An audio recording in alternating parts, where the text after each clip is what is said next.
नमस्ते।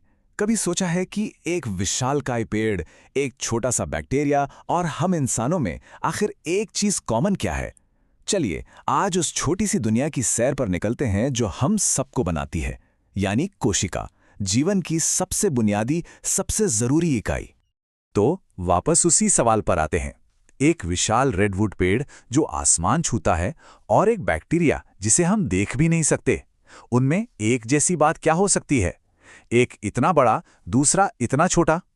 जवाब सच कहूं तो हैरान कर देने वाला है, और ये जवाब हर चीज को देखने का नजरिया बदल देता है। और वो जवाब है सेल। जी हाँ, कोशिका। ये जीवन का वो मौलिक बिल्डिंग ब्लॉक है, वो अदृश्य धागा है जो इस धरती पर हर जिंदा चीज को एक दूसरे से जोड़ता है।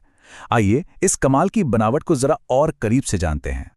तो मिलिए हमारी कहानी के हीरो से, सेल यानी कोशिका। ये सिर्फ एक छोटा सा धब्बा नहीं है, ये अपने आप में एक पूरी दुनिया है। कोशिका किसी भी जिंदा चीज की वो सबसे छोटी इकाई है जो अपने दम पर जिंदा रह सकती है। मतलब सोचिए, ये जिंदगी का एक पूरा माइक्रो पैकेज है। लेकिन हम इंसानों को इस न दिखने वाली दुनिया के बारे में पता कैसे चला? इसकी कहानी भी किसी वैज्ञानिक जासूसी से कम नहीं है। चलिए जरा समय में पीछे चलते हैं और उन लोगों से मिलते हैं जिन्होंने पहली बार इस छोटे से ब्रह्मांड से पर्दा उठाया था। देखिए, कहानी शुरू होती है 1665 में। रॉबर्ट हुक नाम के एक वैज्ञानिक ने अपने माइक्रोस्कोप से कॉर्क के एक टुकड़े को देखा। उन्हें उसमें छोटे छोटे कमरों जैसी रचना दिखी, जिसे उन्होंने सेल नाम दिया। फिर कुछ साल बाद 1674 में एंटोनी वॉन ल्यूवेनहॉक ने तालाब के पानी में तैरते हुए छोटे छोटे जीवों को देखकर पूरी दुनिया को हैरान कर दिया। वो जिंदा कोशिकाएं थीं। लेकिन असली कामयाबी मिली 1800 के दशक में, जब श्लाइडन और श्वान ने यह ऐलान किया कि सभी पेड़ पौधे और जानवर कोशिकाओं से ही बने हैं।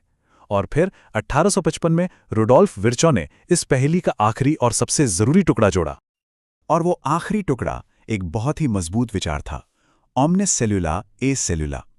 इसका सीधा सा मतलब है, हर कोशिका एक पहले से मौजूद कोशिका से ही बनती है।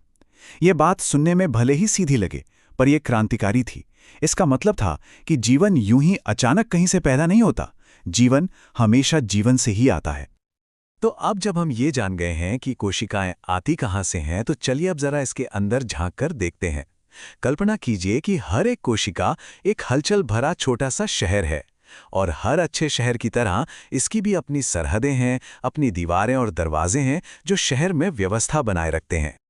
इन शहरों की सरहदें दो तरह की होती हैं। देखिए, हर कोशिका में एक सेल मेम्ब्रेन यानी कोशिका झिल्ली होती है। ये एक स्मार्ट सिक्योरिटी गेट की तरह काम करती है, जो ये तय करती है कि क्या अंदर आएगा और क्या बाहर जाएगा। लेकिन कुछ कोशिकाओं में, जैसे पेड़ पौधों में, एक और परत होती है, सेल वॉल यानी कोशिका भित्ति। ये एक मजबूत बाहरी दीवार है जो उसे और ज्यादा सुरक्षा और सहारा देती है। चलिए अब शहर की दीवारों के अंदर आ गए हैं, तो असली मजा तो अब शुरू होगा। आइए इस हलचल भरे महानगर के अंदर के खास हिस्सों यानी कोशिकांगों की सैर करते हैं। तो ये रहा हमारे टूर का नक्शा। हम शुरुआत करेंगे शहर के कंट्रोल सेंटर यानी न्यूक्लियस से। फिर हम शहर को चलाने वाले पावर प्लांट, सफाई करने वाले रिसाइकलिंग प्लांट और खाना बनाने वाले सोलर पैनल को देखेंगे। और हाँ, हम शहर की बड़ी बड़ी फैक्ट्रियों और उसके बिजी शिपिंग सेंटर का दौरा भी करेंगे। तो तैयार हो जाइए। हमारा पहला स्टॉप है न्यूक्लियस यानी केंद्रक। ये है शहर का सिटी हॉल, इसका कमांड सेंटर।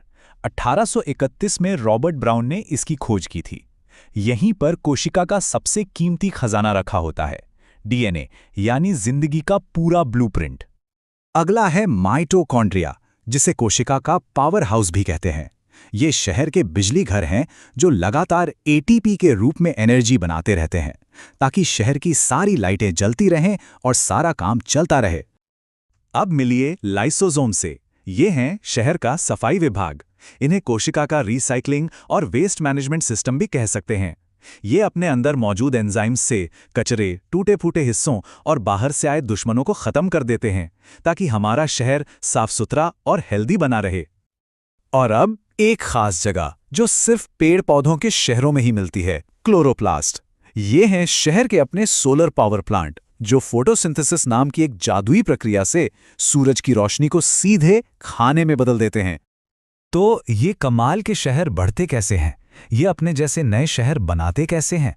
इसका जवाब कोशिका विभाजन यानी सेल डिवीजन की एक अविश्वसनीय प्रक्रिया में छुपा है। इसके दो मुख्य रास्ते हैं।